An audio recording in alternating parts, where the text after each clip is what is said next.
selamat datang ke channel Fiona Lee. Okey, sebelum kita teruskan kepada segmen kedua kita, video kedua kita, iaitu borak-borak. Okey, borak-borak ni kita just chill, santai-santai. Okey, sebelum kita teruskan, semoga anda boleh subscribe video untuk lebih video lagi akan datang. Like dan komen jika ada soalan. Saya akan jawab untuk next video. Okey, semoga video ni membantu sebersedikit untuk ibu-ibu di luar sana. Okey, pengalaman saya. Mungkin pengalaman saya ni tak sehebat pengalaman ibu-ibu di luar sana, tapi saya nak kongsikan juga. Okey.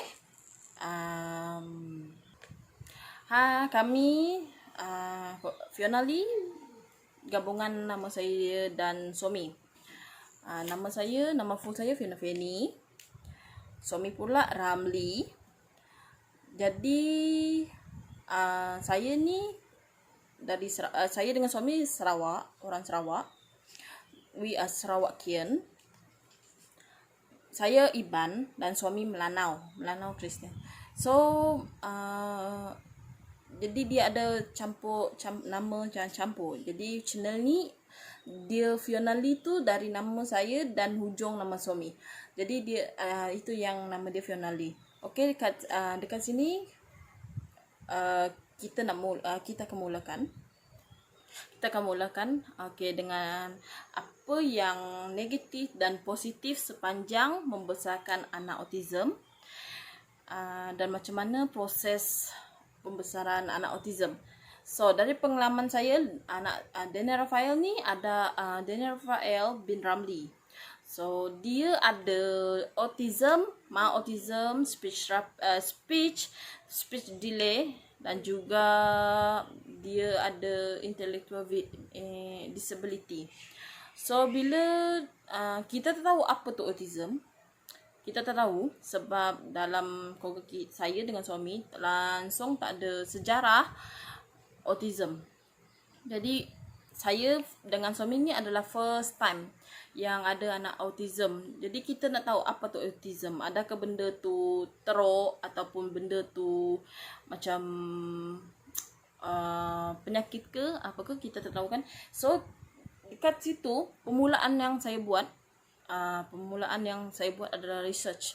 Saya cuba cari kat internet, lepas tu saya masuk dalam grup Facebook iaitu Autism Malaysia. Situ banyak. Dekat situ memang ramai ibu-ibu yang sekasut dengan saya. Saya ingatkan saya seorang, sebelum saya masuk grup tu saya ingatkan saya seorang yang ada anak autism. Saya seorang je yang orang takkan faham keadaan saya. Orang tak akan tahu apa yang saya rasa. Jadi, saya negatif. Pada mulanya negatif. Fikiran negatif tu lebih banyak daripada positif. Okay? Bila anak saya dah masuk sekolah, saya masukkan anak dekat sekolah khas, swasta, iaitu dekat Tadika Permata Syurga, dekat dengan Kempas. Dekat situ, diorang ada buat terima anak-anak khas dan juga anak normal. So dekat situ diorang bergaul bersama-sama. Bila diorang bergaul, jadi perkembangan diorang terbuka. And dalam masa yang sama cikgu-cikgu dekat sana dengan student-student murid yang lain juga banyak membantu Daniel dalam perkembangan sekarang. Okey, Daniel sekolah dekat Tadika Permata Syurga tu dalam 2 tahun. Dalam masa 2 tahun, jadi dia tak kerap sangat sebab keadaan jauh. Tempat kita jauh, ambil masa sejam dari sini ke sekolah. Jadi macam perkembangan Daniel, jadi dia kurang fokus. Sekarang dah fokus dia dah kira okey, much better dari yang sebelum ini. Dari dia tak ada keluar ayat, tak ada sebutan apa-apa. Sekarang dah pandai sebut benda, dia nak minta benda, dia sekarang dah tahu. Okay, so far yang banyak membantu juga di rumah yaitu adik dia sendiri, Florencia Roselia. Banyak membantu juga sebab sekarang ni Florencia ni berumur 3 tahun. Jadi bila adik ni dia 3 tahun, dia banyak explore. Dan masa sama adik dia sekarang ni dalam nak bercakap. Maksud saya macam dia tengah belajar untuk bercakap. Untuk bina ayat. Jadi dia dah masa sama abang Daniel ni, si abang ni dia akan dengar. Bila dia dengar benda tu, dia automatik masuk dengan ke dia dekat diri dia sendirilah. Okay, I'm so sorry, agak nervous sebab yang ni kita janggal sikit. Mungkin second video ni mungkin nanti dah third, fourth, five mungkin okay, much better. Okay, kenangan pahit dan kenangan manis bersama. This is bukan kenangan, dia more kepada pengalaman pahit dan pengalaman manis. Okay, pengalaman pahit yang pertama, bila saya bila Daniel Rafael ni dia hilang dari rumah. Saya rasa ada ibu-ibu kat luar sana yang ada anak autism ni, saya rasa dia ada mengalami benda sama macam yang saya alami. Jadi masa kejadian tu Daniel dalam 2 tahun ataupun setahun lebih. Saya rasa dalam umur dia setahun lebih. Setahun 8 bulan atau lebih kurang lah. Time tu saya masak. Sebab Daniel ni kalau dia dulu dia sangat mudah jaga. Dia boleh bermain sendiri, dia suka selongkar barang. Kita tak kisah sebab mainan tu memang untuk dia explore kan. Jadi kita time tu kita punya rumah sana kita tutup tak rapat sangat. Jadi sebab dia sebelum ni tak pernah buat macam tu. Jadi mungkin bila dia membesar, dia excited nak bermain dekat luar kan. Jadi bila dia nak bermain dekat luar, dia tak ada bunyi tau. Dia langsung tak ada bunyi. Dia keluar ke, dia buat bising, tak ada. So tutup, tengok ayah kita tegur. Tanya kita, yang abang ni mana? Ada main kat ruang tamu, kita cakap. So ayah kita dengan yakin yang cakap tak ada. Jadi macam time tu memang kelang kabut mencari Daniel satu rumah. Bilik-bilik ni mana tahu dia menyorok ke apa kan, bawah meja, belakang sofa. Kita cari semua tapi tak jumpa. Time tu macam satu perasaan yang aneh. Sebagai seorang ibu, aneh tu macam rasa macam part of me hilang. Separuh daripada diri saya sendiri hilang. Tak tahu. Saya dah mula nervous, takut dan nak menangis. Saya kuatkan juga untuk cari dia. Rupanya dia pergi ke rumah jiran dekat bawah. Kebetulan time tu jiran tak ada. Dia tak tahu, dia follow seekor kucing. Dia boleh follow kucing tu turun ke bawah rumah kita ke atas bukit. So ada dekat rumah kita ke kampung tu ada 3. Di atas bukit tu rumah kita sendiri, yang ni bukit kedua ni rumah jiran. Lepas tu dekat bawah tu sekali jalan raya. Kita paling takut dia terjah jalan raya. Itu saja. Time tu dia umur tahun lebih, nak 2 tahun. Dia tak tahu apa-apa kan. Jadi kita paling takut dia kena langgar kereta ke, kena langgar motor ke, kena colek ke. Kita memang dah time tu kita memang dah hilang arah. Saya menjerit panggil nama dia. Lepas tu tengok dia dia naik bukit tu slow. Lepas tu saya dah terus berlari tanpa guna selipar. Batu-batu tu saya pijak. Saya datang, lepas tu saya ambil dia, saya peluk. Dan masa yang sama saya macam marah. Kenapa kau keluar tak ada bunyi? Kenapa kau buat? Jangan buat mami macam ni. Jangan buat mami macam ni lagi tau. Dia dengan selama dia tak tahu apa yang kita buat. Dia tak tahu apa yang mami dia saya rasa apa yang saya membebel. Dia buat biasa je, bobler. Okay. And then yang itu pengalaman pertama. Start dari itu saya terus lock pintu. Okay, saya lock pintu. Kalau saya nak masak, saya lock pintu. Even ada orang lain kat rumah. Kadang-kadang kita lalai tengok handphone ke, sebab Daniel ni dia tak macam budak normal tau. Dia macam kalau dia nak buat benda dia sesenyap. Dia sesenyap. Kalau anak normal kadang-kadang dia ada buat bunyi kan, bunyi pintu ke apa ke keluar kan. Yang ni tak. Dia ni memang kerja dia bersih. Kerja dia memang bersih. Dia menyelinap tu keluar diam-diam. Orang tanpa orang sedari. So itu first pengalaman saya dengan anak autism saya. Okay. Dan pengalaman yang kedua saya yang saya agak terkilan juga, time tu saya bawa Daniel ni dengan Florencia pergi ke satu pasar malam. Kira pasar malam.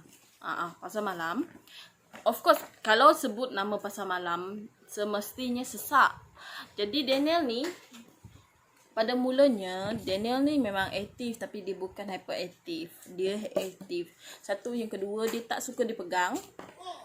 Dia tak suka dipeluk pada mulanya. Memang tak suka dipeluk. And then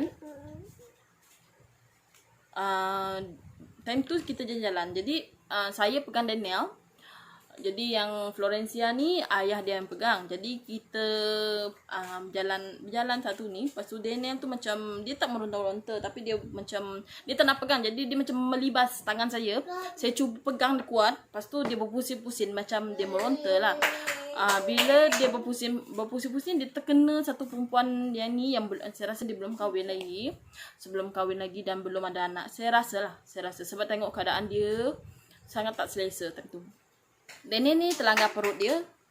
Lepas tu saya cakap minta sorry. Lepas tu dia pandang saya macam pandang sinis. So tak apa, kita time tu macam agak terkilan. Sebab bila saya tahu mungkin anak saya salah. Tapi bila saya saya macam mohon maaf. Saya minta maaf dengan dia. Lepas tu dia buat mata yang saya tak selesa. Dan masa yang sama saya tak selesa. Saya tahu dia tak selesa dan benda tu tak disengajakan. Jadi mungkin banyak ramai yang belum tahu apa itu autism, dan masyarakat sekarang ni tak ramai yang tahu apa itu autism. Jadi macam majoriti ada yang cakap autism ni penyakit. Ada yang cakap autism ni penyakit gila. It's not. Sebenarnya tak benda ni tak. Kita kena tak boleh cakap macam tu, sebab kita kena akur benda ni ketentuan dari Tuhan. So kita sebagai yang terpilih, kita tak boleh menyalahkan takdir. Tapi pada mulanya memang saya ada menyalahkan takdir. Saya cakap dengan diri sendiri yang saya ni why me? Kenapa saya? So segalanya ada hikmah di sebaliknya. Kita tak tahu. Jadi yang ketiga, benda yang tak bestnya tentang membesarkan Daniel ni, benda yang tak bestnya bila Daniel ni mengalami tidur yang tak lena. Maksud saya masa dia tidur tu dia tak cun. Time kita nak tidur pukul 12 kan. Pukul 12 kan time tu saya nak tidur, dia boleh bangun. Jadi bila dia bangun, dia bukan bangun sejam 2 jam, tapi dia sampai 5 jam. 5 jam. Dia bangun 12 tengah malam.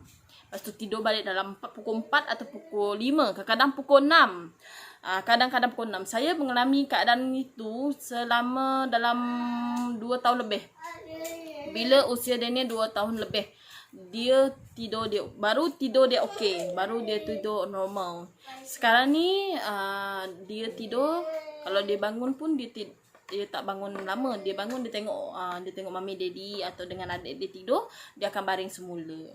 Kira yang itu okey. Jadi bila pengalaman bila anak yang ni kita fikirkan yang Daniel ni tak cukup makan. Sebab Daniel ni jenis yang kuat makan and jenis yang chubby. Time dia kecil dia sangat chubby. So Daniel ni kita ingat mungkin dia nak susu, kita bagi susu pun dia tak tidur. Kita tahu time tu bila saya masuk dalam Autism Malaysia, rupanya bukan saya seorang. Sebenarnya ramai je anak-anak autism yang buat benda sama macam saya, apa yang saya alami. Jadi masa dalam tu 2 tahun tu saya mengalami benda tu, tidur tak cukup dan dibangun pukul 8, lepas tu masak bubur, lepas tu buat perkara yang siang hari tu. Lepas tu saya jenis yang tak boleh tidur petang. Saya tak boleh macam membuta petang-petang, kecuali saya sangat penat saya boleh membuta. Tapi kalau ni tak boleh.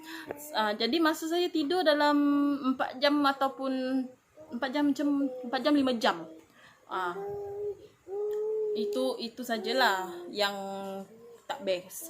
Tapi sekarang so far Daniel okey, sangat okey. Yang tak best, ada lagi yang tak best satu. Yang puting tu Daniel dia suka gigit. Okey, saya dengan pengalaman saya dengan ayah Daniel, dengan suami saya pernah beli puting tu satu papan. Satu papan tu dia boleh habiskan, dia gigit puting tu putus tak sampai seminggu. Itu pengalaman yang bad. Jadi time tu saya decide untuk berhentikan dia puting. Dia memang cari mungkin dah habis, tapi dah masa umur dia 3 tahun dia dah boleh berhenti dah. Dah boleh berhenti dia punya puting. Okey, saya syukur yang dia boleh berhenti. Jadi step pertama saya ajar dia dah berhenti puting. Yang step kedua saya ajar dia untuk dia lepas dari buai. Dia tidur kat tilam. So far berjalan dengan lancar. Lepas tu yang seterusnya saya pengalaman yang tak best. Ajar dia training toilet. Anak lelaki kan. Jadi macam nak ajar Daniel ni putus pampers, sangat susah. Jadi saya tak boleh buat dua-dua. Macam dia nak buang air besar dengan buang air kecil. Jadi saya mula dengan buang air kecil. Kalau dia nak ni, okey, siang hari tu kita pakai pampers, tapi dalam masa siang hari tu dia kerap tukar seluar. Lepas tu saya menyusung mop berkali-kali. Lepas tu kita tengok macam mana dia nak kencing. Kita tengoklah apa yang pelik dia bila dia nak kencing. Jadi Daniel ni dulu dia bagi isyarat. Kalau dia nak kencing dia akan sentuh dia punya dia akan pegang seluar dia pakai picit. Kita tahu dia nak kencing. So kita bawa dia berlari, hantar dia terus pergi ke bilik mandi. Lepas tu kita tunggu berjam-jam. Kira tak ada sampai berjam-jam. Kita tunggu dia sampai dia kencing dia keluar. Tapi berapa lama tempoh saya untuk ajar Daniel untuk kencing kat toilet. Dia dalam 3 minggu, hampir nak sebulan jugalah, ataupun lebih. Saya rasa lebih 2-3 bulan, sebab benda yang susah yang ni putus pampers. Okey, bila dia dah lepas pampers, dia sekarang dah boleh, dia nak kencing dia boleh hantar, dia boleh pergi toilet sendiri, dia boleh macam buka seluar dia untuk kencing. Okey. Lepas tu kita nak ajar dia berak pula, buang air besar. Buang air besar ni, kalau dia nak buang air besar, dia minta pampers. Kalau dia buang air besar, dia minta pampers. Jadi kita decide kalau dia nak buang besar, dia minta pampers, kita abaikan dia. Kita tengok. Tapi time tu saya sangat kasihan, sebab macam dia tahan nak berak tu, kasihan juga. Tapi lama-lama dia, permulaan tu dia buang air besar dekat dekat Ansana, toilet Ansana. Dan tu kita pergi keluar jalan-jalan, pergi mall kan, jalan-jalan bawa budak-budak beli barang. Itu tempat yang first time dia keluar berak, yang dia buang air besar. Jadi start dari situ, yang second, third tu kita ajar dia untuk berak kat toilet ni, toilet rumah sendiri. Okey, jadi dekat situ, start dari situ, keadaan yang itu dia berhenti pampers, dia no pampers. Malam pun dia tak pakai pampers. Dia berhenti pampers tu pada umur dia 3 tahun lebih. 4 tahun lebih. So jadi dia tak ada pampers sampai sekarang umur dia 5 tahun, kira tu adalah pencapaian okey lah untuk Daniel kan, yang positif lah untuk Daniel, untuk diri dia sendiri. Jadi kita sebagai mak, kita kena ajar anak-anak ni step by step. Kita tak boleh sekali arong, kita tak boleh lansam semua benda untuk ajar dia tak, bukan normal. Sedangkan kita yang normal ni pun kadang-kadang kita boleh lupa apa yang orang cakap. Kalau orang arahkan kita buat kerja 3 ataupun 4 benda sekali, jadi benda tu macam agak jangan memaksa anak-anak yang ada autism ni. Jadi kita step by step, okay, step by step. Okay, yang seterusnya okey, yang seterusnya adalah kenangan manis. Okey, kenangan manis ataupun pengalaman manis. Pengalaman manis, okey. Pengalaman manis yang pertama, abang ni boleh cakapkan Daniel ni dia seorang yang good brother. Dia good brother. Dia tahu dia abang, dia tahu yang Florencia ni adik.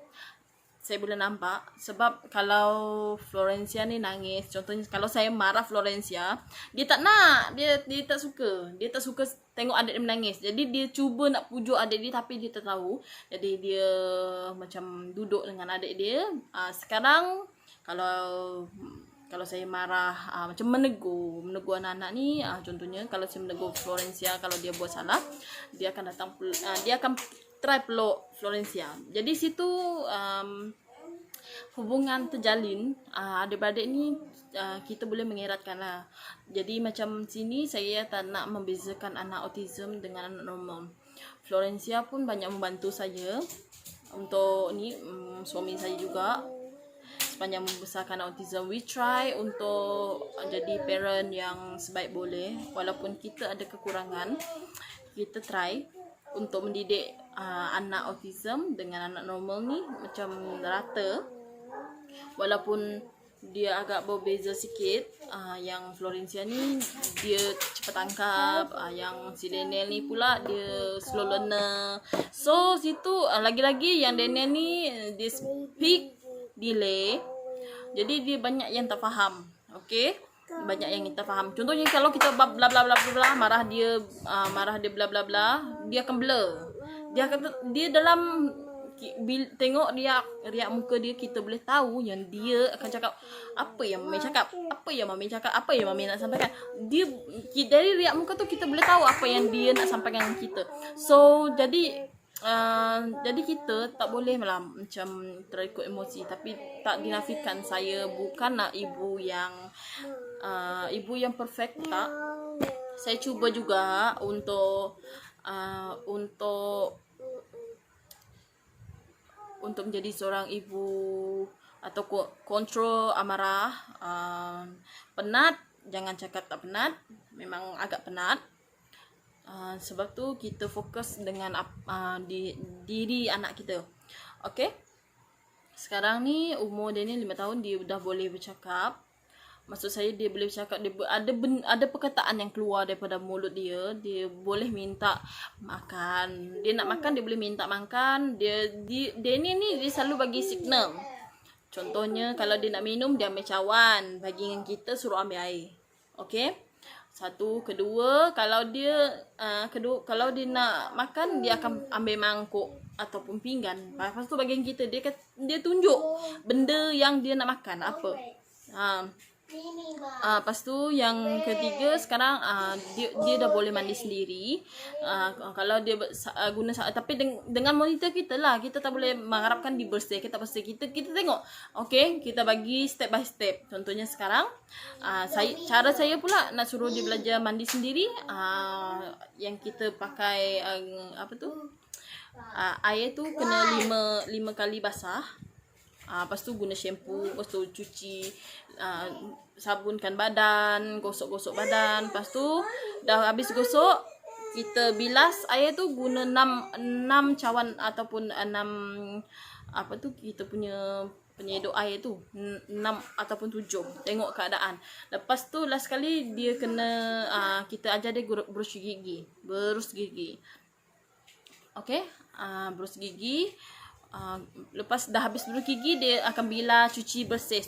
Lepas tu bila dah cuci bersih, kita cakap kalau sudah selesai mandi, ambil towel, lap badan. Dia tahu mana tempat towel, dia boleh lap. Kita cakap lap kering-kering. Okey, lap kering, dia punya rambut, dia tengok kalau dia masih basah, dia akan repeat balik, ambil towel tu dan lap balik benda yang basah tu. Sebab dia tahu mami dia tak nak tengok dia basah-basah. So dia macam kita kebersihan tu kena untuk anak-anak autism ni. Sebab kita tak nak juga nanti macam walaupun lambat dia lambat, tapi at least kita cuba untuk mulakan dari awal. Jangan mulakan dari dia dewasa. Sebab sekarang ni lah time dia kecil ni, dia orang banyak skill yang perlu belajar. Jadi kita step by step. Walaupun agak lambat, tapi kita try. Okay, jadi yang paling penting ibu-ibu atau parent di luar sana buat adalah jangan lambat bertindak. Saya dalam usia Daniel 2 tahun lebih, saya baru saya refer Daniel dekat klinik ibu anak. Lepas tu doktor sana akan bagi surat untuk kita refer dengan pakar-pakar macam speech therapy atau cara kerja, psychiatric dan pediatric. Dia kena jumpa 4 appointment ni. Sekarang pun Daniel masih ni, walaupun umur dia dah 5 tahun, dia masih lagi jumpa dengan pakar-pakar. So far dan tadi yang terbaru ni, dia jumpa dengan OT bagi benda positif dekat saya. Dia cakap Daniel boleh buat aktiviti lama sikit berbanding yang sebelum ni. Dia boleh bagi kerjasama lah dengan terapi tu kan. Okay. Itu satu benda yang positif bagi saya. Dan boleh dikatakan yang benda tu adalah benda tu kita boleh macam yahoo, hooray. Okay, satu pencapaian baik untuk Daniel. Dan yang kedua, tips dari saya, cuba fahami anak anda. Okay, contohnya Daniel ni intellectual disability. Sebelum ni saya tak tahu yang Daniel ni intellectual disability. Tapi saya sendiri dalam umur Daniel 2 tahun lebih ke 3 tahun, 4 tahun, saya sendiri boleh nampak yang Daniel ni memang slow learner. Saya anggap dia slow learner lah. Jadi kat situ saya ajar dia step by step, satu-satu, aktiviti satu-satu. Okay, jadi buat bila dia settle satu ni, contohnya dia buat aktiviti A. Bila dia dah biasa dengan aktiviti A, kita alih kepada aktiviti B. Bila dia dah yang okey dengan B ni, kita ulang balik yang A. Dia ingat ke tak? Kita kena sentiasa improve skill dia. Sebab benda ni fokus penting. Sebab anak autism ni dia tak boleh be perfect sangat macam yang kita nak. Awak mesti buat macam ni, awak mesti buat apa yang saya nak. Tak boleh. Kita tak boleh paksa sangat. Apa yang dia buat itulah hasil dia. Jadi kita ibu-ibu parent kat luar sana jangan menaruh harapan terlalu tinggi untuk anak jadi seperfect yang anda mahu. Semua ibu-ibu kat luar sana memang ingin anak yang perfect. Yes, tak dinafikan. Kita semua nak anak yang perfect kan. Jadi kita tak boleh lah macam terlebih harapkan. Okey, terima dia keadaan dia seadanya. Dia macam tu, okey, dia keadaan macam tu, okey, kita terima dia lah. Kita tak boleh paksa pasal anak-anak autism ni, tak boleh. Yang kedua, yang saya selalu terapkan adalah peluk. Dulu dia tak suka peluk. Dia tak suka peluk. Sekarang dia dah okey lah. Sekarang dia suka peluk. Kalau saya marah, dia menangis macam silent. Dia menangis diam-diam. Lepas tu bila saya peluk dia akan dia keluarkan apa yang dia rasa terbuku ke hati. Okey, pastikan kerap peluk anak. Kalau anak marah, bad mood ke, peluk anak. Bila kita mulakan dari awal, kita buat macam tu, lama-lama nanti dia akan faham keadaan kita. Okay. Lepas tu jangan sentiasa kurung kat dalam rumah. Kalau ia pun nak duduk kat rumah, pastikan buat aktiviti dengan dia.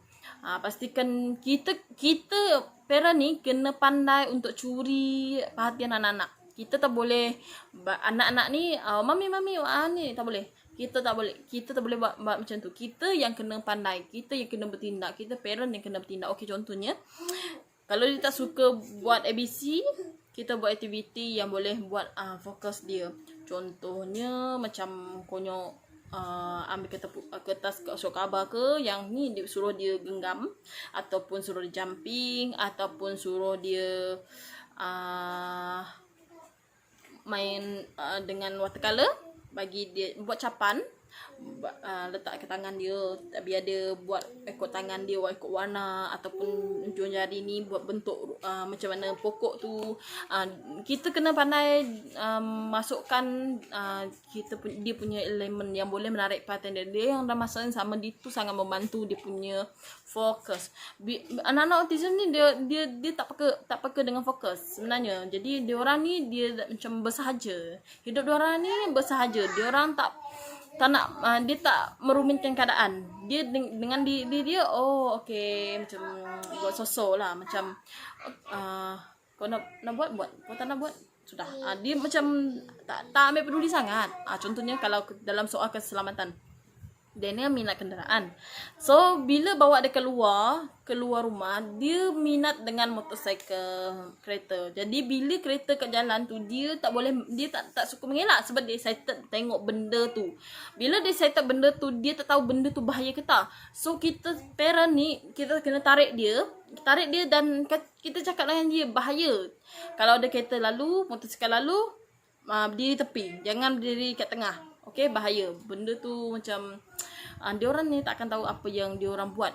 Jadi kita yang kena betulkan. Kita parent yang banyak apa tu, macam yang saya cakap, penat memang penat. Tetapi kalau hasil dia memuaskan kita sebagai parent, ataupun untuk anak-anak autism ni, benda tu boleh improve skill dia, benda tu berbaloi. Jadi penat tu pun tak ada rasa sangat lah kan. Okey, bawa dia pergi pantai ke, pantai, biar dia bermain pasir. Jadi bila bermain pasir, dia automatik tangan dia menyentuh barang. Bila tangan dia tersentuh, dia automatik dia punya otak tu jalan. Dia nak buat apa dengan pasir tu ke, dia nak buat apa, biar dia bergaul dengan budak-budak. Tapi dengan syarat kita parent kena monitor anak-anak kita dengan siapa bergaul. Kita takut sekarang zaman sekarang ni dah macam tak selamat kan. So kita mesti banyak insecure dengan keselamatan anak-anak, dengan siapa bermain. Itu tak dinafikan. Okay. Yang negatif pula, yang ibu-ibu dekat luar sana, jangan sentiasa fikir anak-anak normal. Kalau dari kecil, kalau anda lihat anak anda ni berbeza sedikit daripada yang lain, maksud saya dia macam perkembangan dia semua lambat. Please jangan delay. Kena buat appointment cepat, kena bertindak cepat. Benda yang saya alami, yang saya sentiasa buat, yang saya dah buat, yang pernah saya buat dulu adalah lambat bertindak. Sebab saya sentiasa berfikir, yes, sebab apa, ibu mana yang ada anak sulung, lepas tu dia tiba-tiba anak sulung declare kelainan upaya. So memang hati ibu tu memang punah. Jadi kita tak nak, kita cepat-cepat nasib baik saya cepat-cepat sedar. Lepas tu refer dia pergi mana-mana, buat sedaya upaya yang sehabis baik untuk dia dan untuk kehidupan dia masa akan datang. So jangan terlalu memaksa dia, biar dia dengan cara dia sendiri, tapi di masa yang sama kita pun kena main peranan. Okey, lepas tu kita ajar dia step by step, satu dengan satu. Kita tak boleh sekali arung, kita satu-satu. Biar dia lulus dengan satu perkara ni, baru kita pergi ke next step. Okey, kata-kata tadi saya last kali, yang ada anak autism atau yang ada saudara yang mengalami autism, anda semua bukan seorang. Anda semua, kita semua satu family. Kita yang alami benda ni, kita satu family. So yang belum ada anak tu ke, ataupun tak salah untuk kita tahu, untuk mengenali anak-anak autism ni macam mana. So far banyak yang kami jumpa dekat sini, banyak yang boleh menyumbangkan anak saya. Saya berterima kasih dengan pihak-pihak yang positif yang datang, yang positif vibe yang datang ke arah kami, sentiasa bagi kami dorongan, yang sentiasa bagi kami semangat untuk membesarkan anak autism. Sebab yang normal ni kita tak kisah sangat, sebab zaman sekarang ni anak normal ni mudah belajar kan. Jadi yang kita kena fokus adalah yang autism, sebab dia ada lambat sikit kan, slow learner. Jadi kena semangat. Kita semua kuat. Okey, kalau ibu-ibu sana rasa penat, jangan tahan nangis. Nangis je. Keluarkan apa yang rasa di hati, yang ada di pemain di fikiran. Lepaskan semua. Jangan biarkan terpendam dalam hati. Perempuan kena, saya faham sebab saya pernah mengalami benda tu. Jadi yang orang sentiasa tengok kita senyum, orang sentiasa tengok kita kuat, tapi di sebalik kekuatan kita tu orang tak tahu. Untuk kita membina diri kita sendiri, untuk kita majukan diri kita sendiri. Yes, saya faham keadaan tu sebab saya mengalami benda yang sama.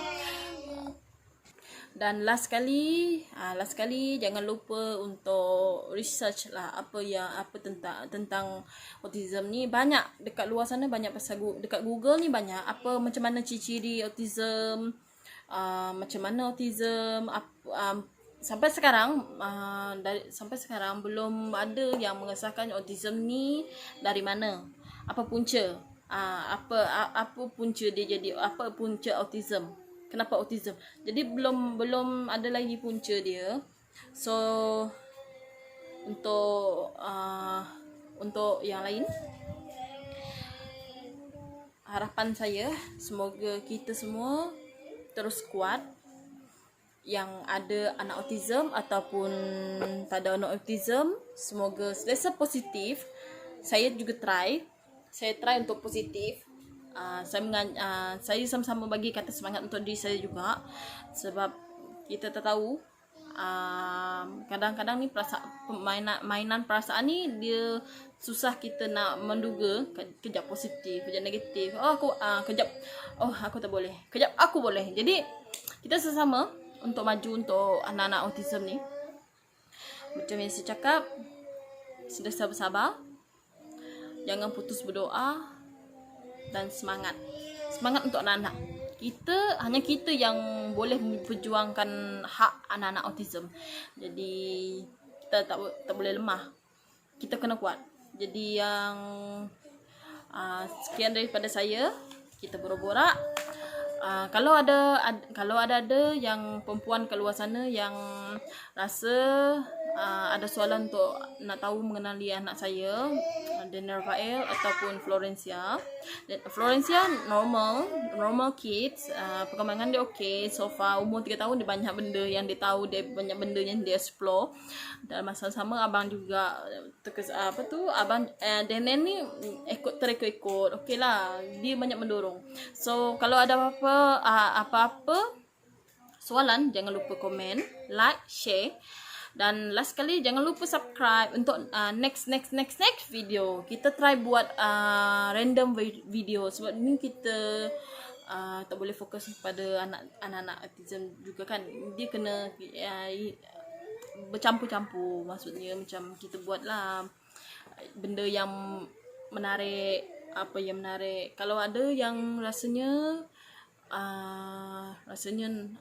happy, kalau ada yang salah apa yang saya cakap, apa yang saya sampaikan, tolong abaikan. Kalau ada yang rasa benda tu positif, benda itu positif untuk diri anda, kita sama-sama praktikkan benda tu dalam kehidupan kita. Okay, so jangan lupa subscribe Fiona Lee, tekan button subscribe, dan jangan lupa like, share, komen kalau ada soalan untuk saya dan keluarga saya. Okay, sekian daripada saya, Fiona Lee. Bye.